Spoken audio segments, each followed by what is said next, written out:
Hi, I'm Susan, and these are a few of my hens. If you have chickens, then you know the chickens love mealworms.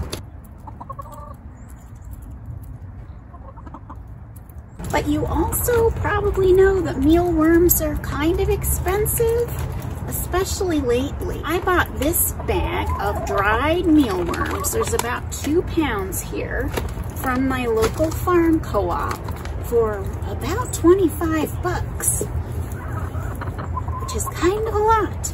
I looked into live mealworms and wondered about raising my own, and I was able to get a small container of 500 live mealworms from my local pet store for about $13.49. Now, given I need some other equipment, container to raise them in, maybe a seedling heat mat, and some food, obviously. But I think in the long run, being able to raise my own mealworms will probably pay off.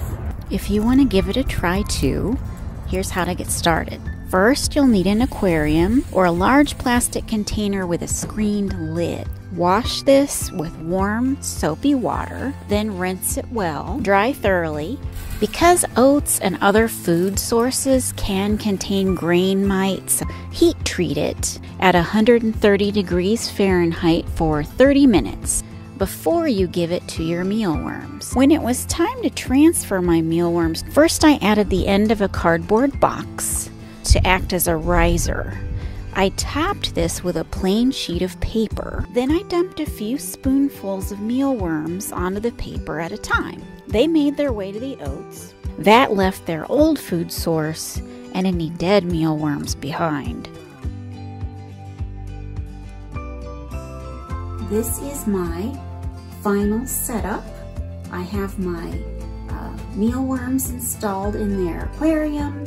I have it covered with some fabric and a bit of cardboard around the back to keep the light from this bright window out of the tank. And you can see that I have just put together a screen top out of some old window screen that was broken. I repurposed it. And if you look down inside here, you can see that I've put a few pieces of fresh raw carrot.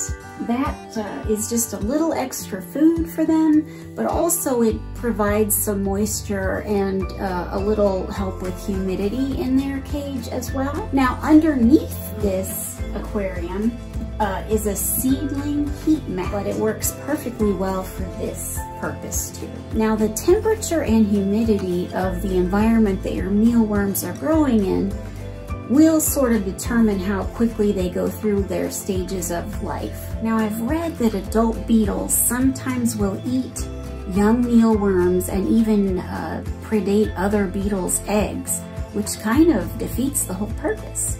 So I'm going to do my best to separate the beetles out as they emerge, maybe put them in a separate cage similar to this one, and let them do their thing over there.